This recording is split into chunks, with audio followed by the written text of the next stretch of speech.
આવનાર 26 તારીખના દિવસે યોજનાર સ્થાનિક સ્વરાજની ચૂંટણીને લઈને રાજકોટ શહેર પોલીસ દ્વારા તમામ પ્રકારની તૈયારીઓ પૂર્ણ કરી લેવામાં આવેલ છે. આંકડાઓની વાત કરીએ તો સૌથી પહેલાં પોલિંગ સ્ટેશન લોકેશન રાજકોટ શહેરમાં જે સ્થાનિક સ્વરાજની ચૂંટણી માટે નક્કી થયેલા છે એ કુલ 543 જેવા છે. 543 પોલિંગ સ્ટેશન લોકેશન પૈકી 4 પોલિંગ સ્ટેશન લોકેશન જે છે હાઇપર સેન્સિટિવ છે, 141 પોલિંગ સ્ટેશન લોકેશન જે છે સેન્સિટિવ છે અને બાકીના જે PSL છે એ નોર્મલ છે. અને પોલિંગ સ્ટેશનની વાત કરીએ તો ટોટલ 543 પોલિંગ સ્ટેશન લોકેશનમાં 1187 જેવા પોલિંગ સ્ટેશન આવેલા છે ટોટલ. અને તમામ જે પોલિંગ સ્ટેશન છે એના ઉપર ફોર્સ ડિપ્લોયમેન્ટની સ્કીમ પણ બની ગઈ છે.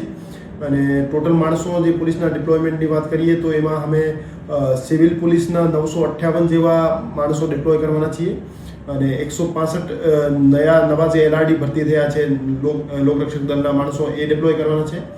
અને એક સેક્શન SRPFનો પણ રાખવાના છે જે હાઇપર સેન્સિટિવ અને સેન્સિટિવ બૂથ ઉપર ડિપ્લોય રહેશે. અને આ સિવાય 1371 જેવા હોમગાર્ડ અને GRD ત્યાં ડિપ્લોય કરવામાં આવશે. આ રીતે 2000 કરતાં વધુ પોલીસ જવાનોનો ચુસ્ત બંદોબસ્ત ચૂંટણીને લઈને રાજકોટ શહેર પોલીસ દ્વારા ગોઠવવામાં આવ્યો છે. અને ચૂંટણીને લઈને કામગીરીની વાત કરીએ તો પ્રોહિબિશન અને જુગારની બધીને નેસ્તનાબૂદ કરવા માટે જે લિસ્ટેડ બુટલેગર્સ અને લિસ્ટેડ જુગારીયા છે એના ઉપર લગાતાર રેડો કરવામાં આવી રહી છે.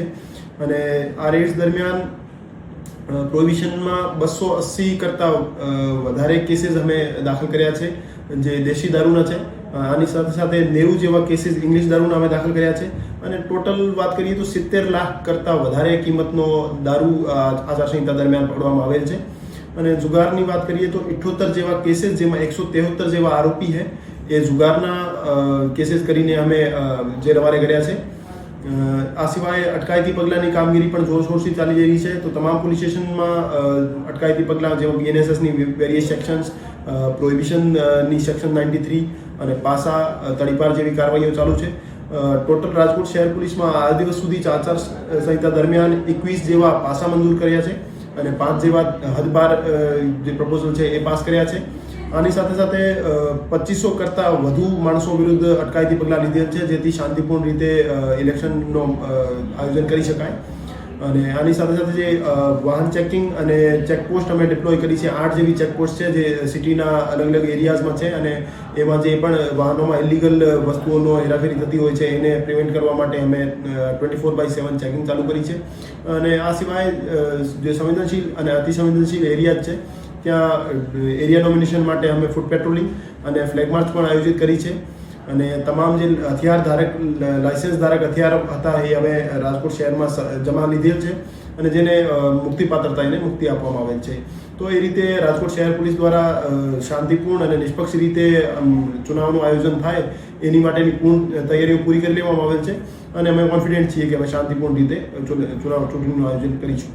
ચૂંટણીનો સુપરવિઝન માનનીય CP સર બ્રજેશકુમાર ઝા સરનો રહેશે. એની સાથે સાથે ચૈતન્ય માંડલિક સર જે એડિશનલ CP સર છે એ પણ સુપરવાઇઝ કરશે. અને સિટીના ચારેય DCP શ્રી જે છે એ અલગ અલગ એરિયાઝમાં વહેંચી દેવામાં આવ્યું છે એમને એરિયાઝ. અને એમાં 24/7 હાજર રહેશે. અને આની સાથે સાથે સિટીના જે ACP છે એ દરેક પોલીસ સ્ટેશન વાઇઝ એમને અલોકેટ કરી દેવામાં આવેલ છે. અને એ ત્યાંની દરેક એક્ટિવિટી ઉપર વોચ રાખશે અને પોલીસને યોગ્ય માર્ગદર્શન આપશે. અને બહારથી અમે કોઈ ફોર્સની માંગણી નથી કરી. અમે જે અમારી જે રાજકોટ શહેર પોલીસની મોજૂદા સ્ટ્રેન્થ છે એના આધારે જ અમે ચૂંટણી પૂરી કરી છે. સર, ખાસ સાયબર સેલની ટીમ કઈ રીતે કાર્યરત રહેશે અને ડ્રોન સર્વેલન્સનો ઉપયોગ લેવામાં આવશે કે નહીં? સંવેદનશીલ અને અતિસંવેદનશીલ જે એરિયા છે અને આ સિવાય જ્યાં જ્યાં પણ પ્રોહિબિશન અને બીજી ઇલીગલ એક્ટિવિટીઝ તમારી મારા પાસે ઇનપુટ છે ત્યાં SOG દ્વારા ડ્રોન દ્વારા ચેકિંગ પણ હાથ ધરવામાં આવશે. અને આની સાથે સાથે સાયબર સોશિયલ મીડિયા મોનિટરિંગ માટે અમારી સાયબર પોલીસ સ્ટેશનની ટીમ અને સાયબર લેબની ટીમ એક્ટિવ છે જે 24/7 જે સાયબર પ્લેટફોર્મ્સ જે છે X, ઇન્સ્ટાગ્રામ, ફેસબુક ઇત્યાદિ છે એના ઉપર વોચ રાખી રહી છે. અને જે પણ એન્ટી એસ્ટાબ્લિશમેન્ટ પોસ્ટ કરે છે અથવા શાંતિ દોડવાનો પ્રયત્ન કરે છે એવા માણસો વિરુદ્ધ અમે યોગ્ય પગલાં પણ લઈ રહ્યા છીએ.